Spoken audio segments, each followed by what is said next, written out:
It's Thursday, the 16th of June. Good morning, Europe. A very warm welcome to the programme. Here are our top stories. Hundreds of civilians remain trapped in the Ukrainian city of Donetsk after plans for a humanitarian corridor failed to materialise.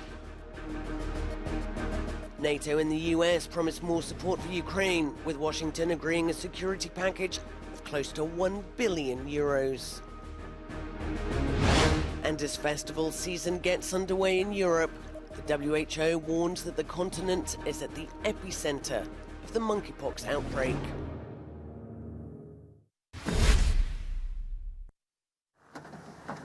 The UN has expressed grave concerns for the condition of civilians who remain trapped in Donetsk.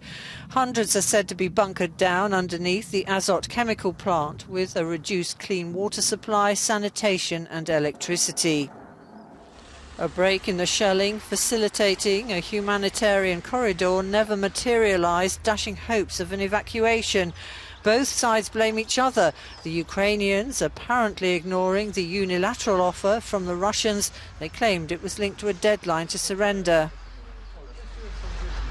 A spokesman for the UN's Humanitarian Affairs Office said that both parties to the conflict have an obligation under international humanitarian law to protect civilians, so it's not an option. They have to assure the people who want to leave the city they can do it safely. Ukrainian President Volodymyr Zelensky used his nightly address to thank US President Joe Biden for pledging another $1 billion worth of weapons aid to Ukraine. Both the US and Zelensky have said the battle in the east of Ukraine has reached a pivotal moment in the war.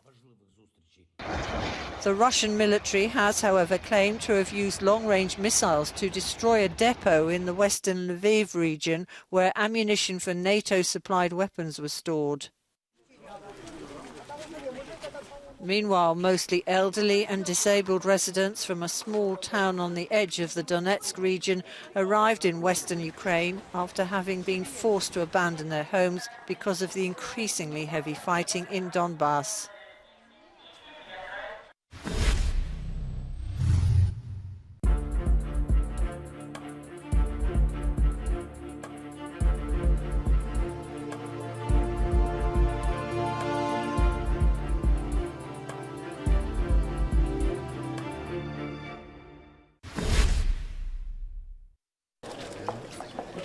Ukraine is putting pressure on NATO.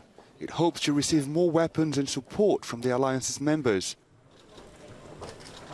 NATO also wants to provide more support to Ukraine as the fighting in the Donbass enters its decisive phase.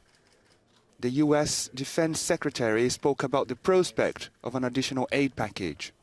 The United States will provide an additional $1 billion security assistance package for Ukraine. And it includes guided MLRS munitions, 18 more M777 howitzers, and the tactical vehicles to tow them, and 36,000 rounds of 155 millimeter ammunition.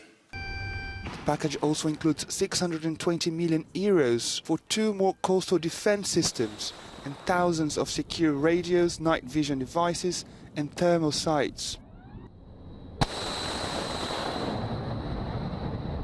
In a message to the Czech parliament, the Ukrainian president made clear his country's requirements. Ukraine must get everything to win, modern and powerful weapons to gain an advantage over the Russian army, financial support, to have resources against Russia, whose revenue are still very high. In the 100 days that this war has lasted, Russia has already earned 93 billion euros just for the sale of energy. Kyiv says that so far it has received only 10% of all the money it has been promised by its allies.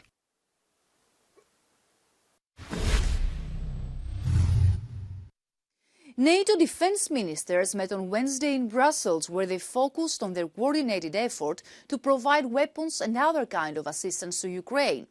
Western allies have promised NATO standard weapons, including advanced US rockets. And the US defense minister, after having chaired a meeting of nearly 50 countries, he announced that the United States will provide an additional $1 billion in assistance, stressing that they are going to move faster. But deploying the weapons is taking time. And Ukraine already said that only 10% of the weapons promised to them by the allies have been delivered so far. The Secretary General of NATO, Jens Stoltenberg, said that NATO defense ministers are also meeting today in Brussels to address these concerns and also discuss how to move from Soviet-era equipment that now Ukraine is mainly equipped with to a more modern gear, as the stocks of these weapons have now decreased. He also added that the allies would continue to supply Ukraine with heavy weapons and that he expected them to agree a new package of assistance to Kiev at NATO summit in Madrid end of June. At the same time, there is no estimate anymore on when Sweden and Finland may be able to join the alliance, as Turkey is maintaining its opposition to both countries joining NATO unless they address its security concerns in the most official possible way.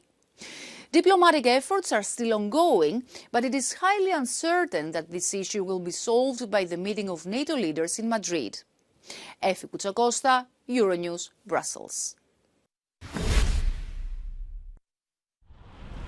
The Belfast port custom checks are at the centre of legal action by the European Union, launched on Wednesday. The EU has begun proceedings against the United Kingdom following the British government's failure to implement parts of the Northern Ireland Protocol in the post-Brexit deal. EU Brexit Commissioner Maroš Šefčovič spoke in Brussels today. Let there be no doubt. There is no legal nor political justification whatsoever for unilaterally changing an international agreement. Opening the door to unilaterally changing an international agreement is a breach of international law as well. So let's call a spade a spade. This is illegal. British Prime Minister Boris Johnson insists that unilateral moves to change the Northern Ireland Protocol are vital to secure trade between Northern Ireland and the rest of the UK. The EU opposes the removal of custom checks on goods entering Northern Ireland from the rest of the UK and is frustrated by repeated calls to implement the agreement, which aims to safeguard the Good Friday Agreement.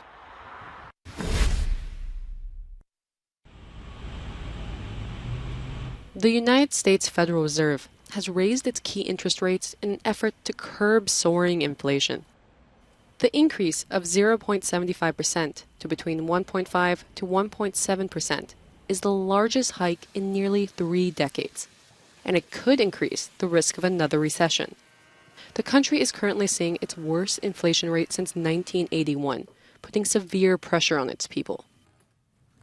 We at the Fed understand the hardship that high inflation is causing. We're strongly committed to bringing inflation back down, and we're moving expeditiously to do so. We have both the tools we need and the resolve that it will take to restore price stability on behalf of American families and businesses. The U.S.'s announcement follows other central banks making similar moves, including the European Central Bank, which is poised to raise rates for the first time in 11 years. The raise is aimed at dealing with record inflation of 8.1% in the 19 countries that use the euro. However, some countries are worried that it could cause market turbulence in more indebted European countries.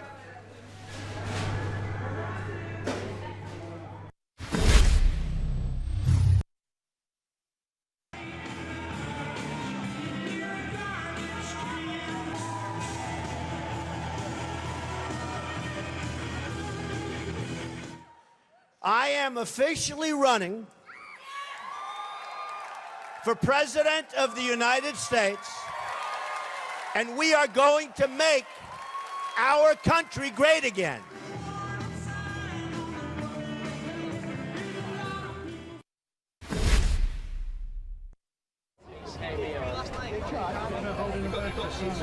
Summer has arrived in Europe, and with it has come a flurry of festivals, and it would appear the largest outbreak of monkeypox outside of Africa. Monkeypox is a viral infection which mostly manifests as a rash and a fever.